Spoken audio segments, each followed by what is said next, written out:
नमस्कार। दिन भर की बड़ी खबरों में आपका स्वागत है। मैं हूं आपके साथ मानसी। आज इस बुलेटिन में बात होगी संसद में पेश हुए आम बजट की, महाकुंभ में हुए हादसे पर घिरी योगी सरकार की, जानेंगे तेज होते दिल्ली चुनाव के प्रचार को, अमेरिका से भारत लौटे डंकी बॉय को, देखेंगे हाईकोर्ट के जज जस्टिस यादव पर सुप्रीम कोर्ट के जज के खुलासे को, और बुलेटिन के आखिर में देखेंगे जाने माने कार्टूनिस्ट इरफान की किस खबर पर पड़ी तिरछी नजर। लेकिन दिन भर की तमाम बड़ी खबरों से पहले एक नजर आज की सुर्खियों पर।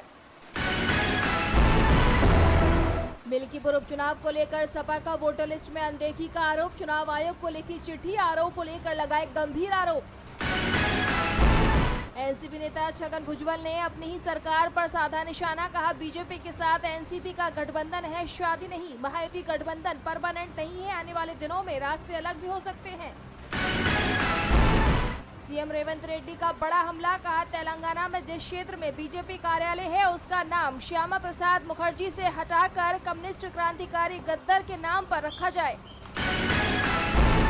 और हरे निशान पर बंद हुआ शेयर बाजार, 740 अंकों के उछाल के साथ 77,505 पर बंद हुआ सेंसेक्स, वहीं 232 अंकों की बढ़ोतरी के साथ 23,482 पर बंद हुआ निफ्टी। ये तो थी सुर्खियां। बात आज की सबसे बड़ी खबर की। संसद में आम बजट पेश किया गया। वित्त मंत्री निर्मला सीतारमण ने 2025 और 26 का बजट संसद में पेश कर दिया। इस बजट में भी सबसे ज्यादा ध्यान बिहार पर दिया गया, क्योंकि बिहार में इसी साल विधानसभा चुनाव होने हैं, तो इनकम टैक्स में छूट की सीमा बढ़ाकर मिडिल क्लास को साधने की कोशिश की गई। इसके अलावा कई और भी घोषणाएं बजट में की गई हैं। बजट की सत्ता पक्ष तारीफ कर रहा है तो विपक्ष की तरफ से निशाना साधा जा रहा है। तो क्या है इस बार बजट में खास, देखिए ये रिपोर्ट। वित्त मंत्री निर्मला सीतारमण ने देश का बजट पेश किया। बजट में टैक्स पर बड़ी राहत दी गई। वित्त मंत्री ने कहा कि 12 लाख रुपए तक की इनकम पूरी तरह टैक्स फ्री होगी। इसके साथ ही सरकार नया टैक्स कानून भी ला रही है। वित्त मंत्री ने इसकी घोषणा करते हुए कहा कि नया टैक्स कानून के लिए अगले हफ्ते संसद में विधेयक पेश किया जाएगा। वित्त मंत्री ने अपने बजट भाषण में किसान, महिला, युवा, बुजुर्ग, मिडिल क्लास के लिए कुछ योजनाएं पेश की, लेकिन सुरक्षा को लेकर समझौता करते दिखाई दी। रक्षा बजट सिर्फ 9% बढ़ाया गया है। बजट में प्रमुख घोषणाओं में 12 लाख रुपए तक के इनकम पर कोई टैक्स नहीं लगेगा। बिहार में मखाना बोर्ड का गठन होगा। किसान क्रेडिट कार्ड यानी केसीसी लोन की सीमा 3 लाख रुपए से बढ़कर 5 लाख रुपए हुई। वर्ष 2015 के बाद स्थापित आईआईटीज में इंफ्रास्ट्रक्चर बढ़ाने का ऐलान किया गया। इससे 6,500 सीटें बढ़ जाएंगी। आईआईटी पटना का विस्तार किया जाएगा। एआई के लिए सेंटर ऑफ एक्सीलेंस की स्थापना होगी। वित्त मंत्री ने इसके लिए 500 करोड़ रुपए के बजट आवंटन की घोषणा की है। बुनियादी ढांचे के विकास के लिए राज्यों को 50 वर्ष के लिए 1.5 लाख करोड़ का ब्याज मुक्त कर्ज दिया जाएगा। जन विश्वास 2.0 के तहत 100 कानूनों को खत्म करेगी मोदी सरकार। 36 जीवक रक्षक दवाओं पर कस्टम ड्यूटी पूरी तरह से हटाया गया। 6 लाइफ सेविंग दवाओं पर 6% कस्टम ड्यूटी। बजट पेश करने के बाद वित्त मंत्री ने इसके फायदे बताए। पीएम मोदी ने कहा कि ये आम आदमी का बजट है, इससे देश के नागरिकों की जेब भरेगी। तो विपक्ष के नेता राहुल गांधी ने सवाल उठाते हुए कहा कि ये बजट बुलेट इंजरी यानी कि गोली के घाव पर बैंडेड लगाने जैसा है। वैश्विक अनिश्चितता के बीच हमारे आर्थिक संकट को हल करने के लिए एक आदर्श बदलाव की जरूरत थी, लेकिन ये सरकार विचारों के मामले में दिवालिया है। डीएम के सांसद दयानिधि मारन ने कहा कि बजट में बिहार के लिए काफी कुछ है, क्योंकि इस साल बिहार में चुनाव है। तमिलनाडु या किसी अन्य दक्षिणी राज्य के लिए एक भी शब्द नहीं है। दिल्ली के पूर्व सीएम अरविंद केजरीवाल ने कहा कि मैंने मांग की थी कि बजट में ये ऐलान किया जाए कि आगे से किसी अरबपति के कर्ज माफ नहीं किए जाएंगे। मुझे दुख है कि ये नहीं किया गया।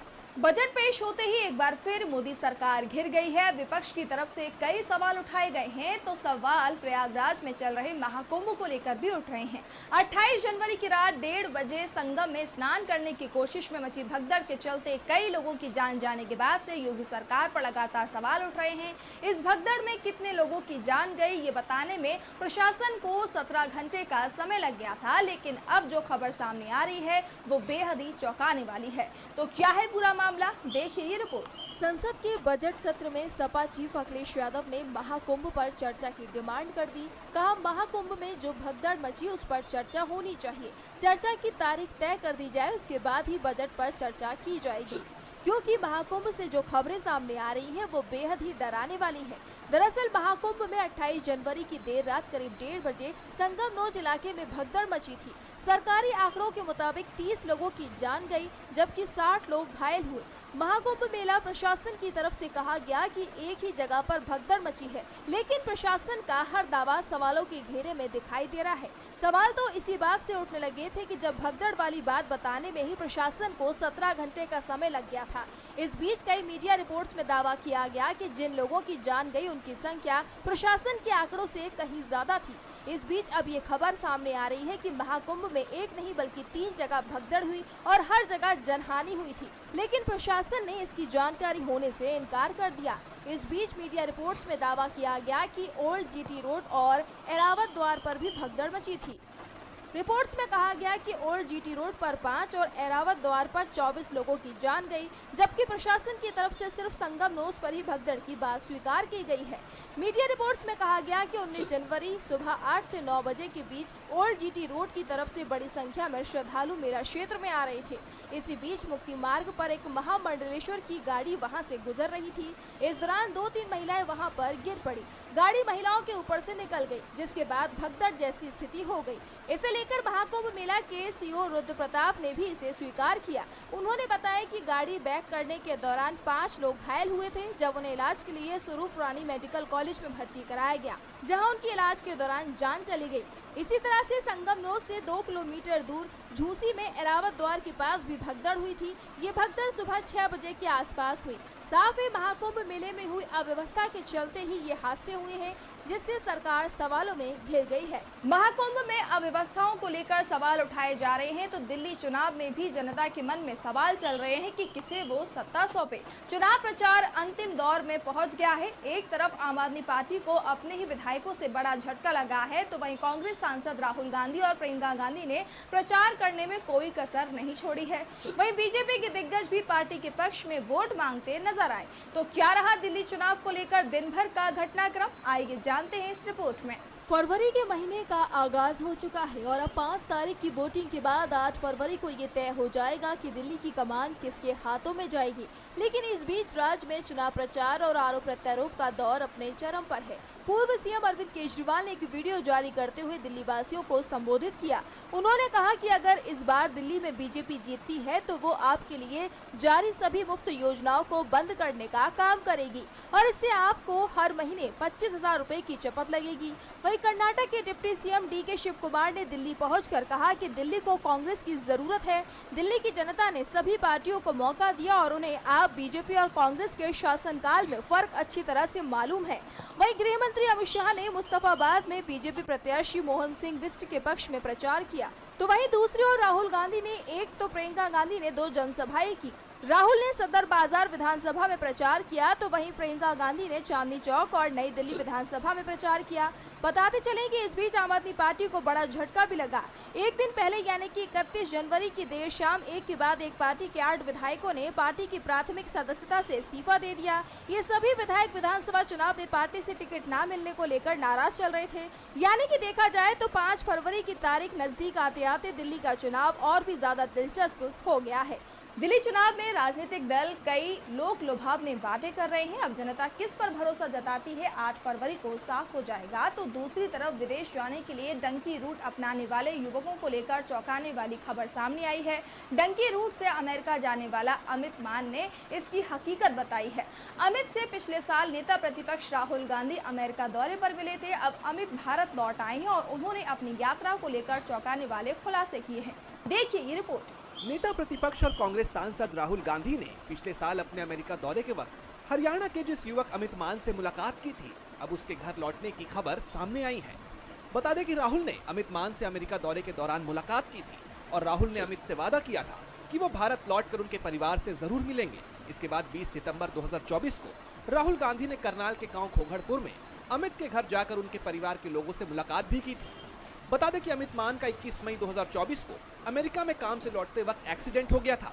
एक्सीडेंट के 23 दिन बाद अमित को होश आया था। हालांकि उसने 3 महीने बाद अपने घर वालों को अपने एक्सीडेंट की जानकारी दी थी। दिलचस्प बात यह है कि अमित अपनी 3 बीघा जमीन बेचकर डंकी के रास्ते अमेरिका गया था। अमित अमेरिका जाकर ट्रक चलाने का काम कर रहा था। अमित ने बताया कि उसे विदेश जाने में 42 लाख रुपए खर्च हुए हैं और उसका घर आज भी गिरवी पड़ा हुआ है। बता दें कि अमित अभी 29 जनवरी को ही देश वापस लौटा है। अपने अनुभवों के बारे में बात करते हुए अमित ने बताया कि डंकी रूट फॉलो करते वक्त रास्ते में कब कौन आपकी जान ले ले या आपके साथ कब कोई अनहोनी हो जाए, कुछ नहीं पता। अमित ने बताया कि डंकी कहने सुनने में तो आसान मालूम होता है, लेकिन जब घर से निकलते हैं और जंगलों, नदियों और पहाड़ों को पार करते हैं तब पता चलता है कि डंकी क्या है। उन्होंने आगे बताया कि डंकी का रास्ता सबसे गंदा है। यहाँ बैठे युवा ये तो देख लेते हैं कि अमेरिका जाकर वो डॉलरों में पैसे कमाएंगे और एक बढ़िया जीवन बिताएंगे, लेकिन डंकी से जाते वक्त कितनी कठिनाइयां आती हैं वो ये नहीं देखते।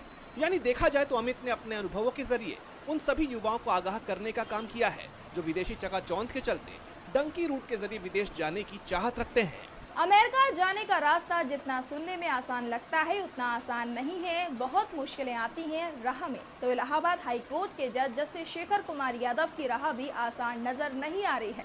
उन्होंने मुसलमानों को लेकर जो बयान दिया था उसे लेकर मचा बवाल थमने का नाम नहीं ले रहा है। और अब सुप्रीम कोर्ट के जज ने जो कॉलेजियम का भी हिस्सा है, उन्होंने बड़ा दावा किया है, जिसके बाद उनकी जस्टिस शेखर यादव की मुसीबतें बढ़नी तय मानी जा रही है। तो क्या दावा किया है सुप्रीम कोर्ट के जज ने, जानने के लिए देखिए ये रिपोर्ट। इलाहाबाद हाईकोर्ट के जज शेखर कुमार यादव ने विश्व हिंदू परिषद के एक कार्यक्रम में विवादित बयान दिया था, जिसको लेकर पूरे देश में भारी हंगामा हुआ। और अब इलाहाबाद हाईकोर्ट के जज शेखर यादव को लेकर सुप्रीम कोर्ट के जज और कॉलेजियम के मेंबर रहे जस्टिस ऋषिकेश रॉय ने कई अहम खुलासे किए हैं। उन्होंने कहा कि जस्टिस शेखर कुमार यादव ने सार्वजनिक माफी की बात को मान लिया था। वो ये कहते हुए मीटिंग से निकले थे, लेकिन आज तक माफी नहीं मांगी। यही नहीं, उन्होंने तो अपने एक जवाब में यहाँ तक कह दिया था कि मैंने कुछ भी गलत नहीं कहा है। ऐसा लगता है कि बाद में उनका विचार बदल गया। पहले तो वो सार्वजनिक तौर पर माफी मांगने के लिए तैयार हो गए थे। जस्टिस ऋषिकेश रॉय ने जस्टिस यादव के इस व्यवहार को लेकर चिंता जाहिर की। उन्होंने कहा कि ऐसा एक और वाक्य हुआ था जब एक जज ने ऐसा ही बयान दिया था, तब उन्होंने बाद में माफी मांग ली थी। जस्टिस यादव ने भी पब्लिक में माफी की बात कही, लेकिन अब तक ऐसा नहीं किया है। अब चीफ जस्टिस ने इन हाउस इंक्वायरी शुरू की है। इसके आगे जस्टिस रॉय ने कहा कि जस्टिस शेखर यादव ने कॉलेजियम के सभी 5 जजों के सामने कहा था कि मैं आप सभी लोगों से माफी मांगता हूँ। वो उस समय तैयार थे, लेकिन चीफ जस्टिस ने जब पब्लिक में माफी की मांग की तो वो तैयार हो गए। वहाँ से निकले तो फिर ऐसा नहीं किया। ऐसे में जस्टिस यादव के खिलाफ एक्शन तेज होता दिखाई दे रहा है। जज शेखर यादव द्वारा दिए गए बयान को लेकर चल रहा विवाद अभी तक शांत नहीं हुआ है, तो महाराष्ट्र चुनाव के नतीजों को लेकर भी विवाद शांत नहीं हुआ है। विपक्ष तो पहले ही चुनाव में धांधली के आरोप लगा रहा था, लेकिन अब महायुति के ही सहयोगियों ने नतीजों पर सवाल खड़े कर दिए हैं। सबसे बड़ा खुलासा किया है उद्धव ठाकरे की शिवसेना यूबीडी के मुखपत्र सामना में किया गया है। सामना में राज ठाकरे की भूमिका पर गंभीर सवाल उठाए गए हैं, जिसके बाद ईवीएम में घोटाले का मुद्दा एक बार फिर सुर्खियों में आ गया है। तो क्या है पूरी खबर, आइए देखते हैं इस रिपोर्ट में। महाराष्ट्र में देवेंद्र फडणवीस के नेतृत्व में नई सरकार का गठन तो हो गया, लेकिन विपक्षी पार्टियां सत्तारूढ़ गठबंधन पर लगातार हमलावर हैं। अब उद्धव ठाकरे की शिवसेना यूबीटी के मुखपत्र सामना में राज ठाकरे की भूमिका पर सवाल खड़े कर दिए गए। महाराष्ट्र नवनिर्माण सेना यानी कि मनसे प्रमुख राज ठाकरे ने महाराष्ट्र चुनाव के नतीजों पर सवाल खड़े किए थे और कहा था कि शरद पवार को इतनी कम सीटें मिलना संभव बात नहीं लगती।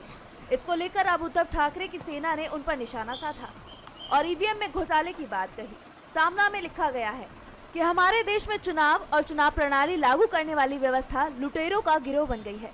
भारतीय जनता पार्टी से खास नजदीकी रखने वाले मनसे प्रमुख राज ठाकरे ने अचानक महाराष्ट्र चुनाव नतीजों पर संदेह व्यक्त किया है। उनकी भूमिका थी कि देवेंद्र फडणवीस ही मुख्यमंत्री बने, लेकिन अब जब फडणवीस मुख्यमंत्री बन गए हैं तो राज ने महाराष्ट्र के समग्र नतीजों पर आपत्ति जताई है। इसके अलावा उद्धव गुट ने राज ठाकरे पर बड़ा आरोप लगाते हुए लिखा कि मराठी लोगों की वोट बांटने के लिए मनसे और दलित का वोट तोड़ने के लिए वंचित बहुजन आघाड़ी का इस्तेमाल किया जाता है। इन दोनों की मदद से देवेंद्र फडणवीस और अमित शाह महाराष्ट्र में अपने मंसूबे को अंजाम देते हैं और ये बात छुपी हुई नहीं है। हैरानी की बात यह है कि वंचित बहुजन आघाड़ी के सर्वा प्रकाश अंबेडकर भी चुनाव नतीजों के बाद ईवीएम पर टूट पड़े और अब काफी दिनों तक सोचने के बाद राज ठाकरे ने भी ऐलान कर दिया कि ईवीएम नतीजे सही नहीं है। बता दें कि महाराष्ट्र विधानसभा चुनाव के नतीजे आने के बाद जिस तरह से महायुति की जो सीटें आई, ये नतीजे सवालों में हैं। विपक्ष की तरफ से ईवीएम में धांधली की बात कही जा रही है। ऐसे में सवाल उठ रहे हैं कि क्या महाराष्ट्र में चुनावी नतीजे किसी साजिश का हिस्सा है क्या वाकई ईवीएम से छेड़छाड़ हुई थी? महाराष्ट्र में महायुति की सरकार की मुश्किलें कम होती नहीं दिख रही हैं, तो वहीं अमेरिका इस समय पूरी दुनिया की मुश्किलें बढ़ाता दिखाई दे रहा है। ट्रंप की तरफ से कनाडा, मैक्सिको और चीन से आने वाले उत्पादों पर टैरिफ लगा दिया गया है, जिससे इन देशों से आने वाला सामान अमेरिका के बाजार में महंगा हो जाएगा। देखिए ये रिपोर्ट। अमेरिका के राष्ट्रपति डोनाल्ड ट्रंप ने पड़ोसी देशों कनाडा और मैक्सिको पर 25% और चीन पर 10% टैरिफ लगाने की मंजूरी दे दी है और ट्रंप प्रशासन का यह आदेश लागू भी हो गया है। यानी कि इन तीनों देशों से आने वाले सामान पर अतिरिक्त टैक्स लगा दिया गया, जिससे इन देशों से आने वाले सामान अमेरिका के बाजार में महंगे हो जाएंगे। व्हाइट हाउस की प्रवक्ता कैरोलिन लेविट ने 1 फरवरी से इन शुल्कों के लागू होने की पुष्टि कर दी है। उन्होंने प्रेस कॉन्फ्रेंस में बताया कि कनाडा, मैक्सिको दोनों ने अवैध फेंटानिल यानी कि मादक पदार्थ और अप्रवासियों के अभूतपूर्व हमले की अनुमति दी है, जिससे अमेरिकी नागरिकों की जान जा रही है। वहीं ट्रंप ने ओवल ऑफिस में पत्रकारों को बताया कि अमेरिका के 3 सबसे बड़े व्यापारिक साझेदारों को कोई छूट नहीं मिलेगी और इस चेतावनी को भी खारिज कर दिया कि इससे व्यापार युद्ध छिड़ेगा। उन्होंने आगे कहा कि हमारी धमकियां सिर्फ सौदेबाजी के लिए नहीं है। इन तीनों देशों के साथ हमारा बड़ा व्यापारिक घाटा है, लेकिन उन्हें इस बात से कोई फर्क नहीं पड़ता कि टैरिफ लगाने से बाजार पर क्या असर पड़ेगा। उन्होंने कहा कि कनाडा, मैक्सिको फेंटानिल और अवैध प्रवासियों पर नकेल कसने में विफल रहे, इसलिए 25% टैरिफ लगाने की योजना से वो पीछे नहीं हटेंगे। उन्होंने चीनी वस्तुओं पर 10% शुल्क लगाने की बात कही। ये फैसला दवा के मामले में भी लागू होगा। ट्रंप ने आगे कहा कि अमेरिका चिप्स पर टैरिफ लगाने जा रहा है और वो तेल और गैस पर भी टैरिफ लगाएंगे। हालांकि उन्होंने ये नहीं बताया कि वो किन देशों को शिकार बनाएंगे। उन्होंने कहा कि अमेरिका आगे चलकर यूरोपीय संघ पर निश्चित रूप से टैरिफ लगाएगा। इस बीच ट्रंप के फैसले के खिलाफ आवाज भी उठने लगी है। कनाडा के प्रधानमंत्री जस्टिन ट्रूडो ने कहा कि वो अमेरिका की दमनकारी नीतियों का माकूल जवाब देने को तैयार है। 25% टैरिफ का जवाब कनाडा जरूर देगा। ट्रूडो के अलावा मैक्सिको की राष्ट्रपति क्लाउडिया शेनबॉम ने कहा कि टैरिफ लागू होने की स्थिति में मैक्सिको के पास अमेरिकी सरकार जो भी फैसला लेती है उसका सामना किया जाएगा। मैक्सिको की सरकार के पास plan A, plan B, plan C पहले से ही तैयार है। चीन की तरफ से भी जल्द ही अमेरिका के खिलाफ जवाबी कदम उठाने का ऐलान हो सकता है। और बुलेटिन के आखिर में देखेंगे जाने माने कार्टूनिस्ट इरफान की किस खबर पर पड़ी तिरछी नजर।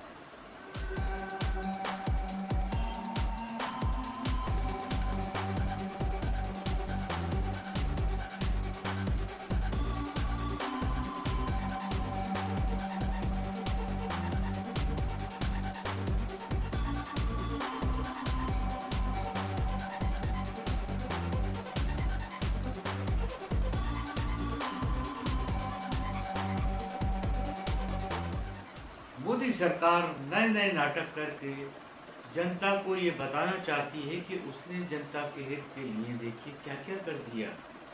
जैसे कि आज का आम बजट जिसमें 12,75,000 तक के कमाई के ऊपर इनकम टैक्स में छूट दे दी गई है, लेकिन साथ में ये नहीं बताया गया कि आम आदमी के पास में 12 लाख रुपए साल के कैसे आएंगे, क्योंकि आपने ना तो महंगाई को रोकने के लिए कोई कदम उठाए हैं, ना ही बेरोजगारी को खत्म करने के लिए कोई उपाय आपके पास हैं।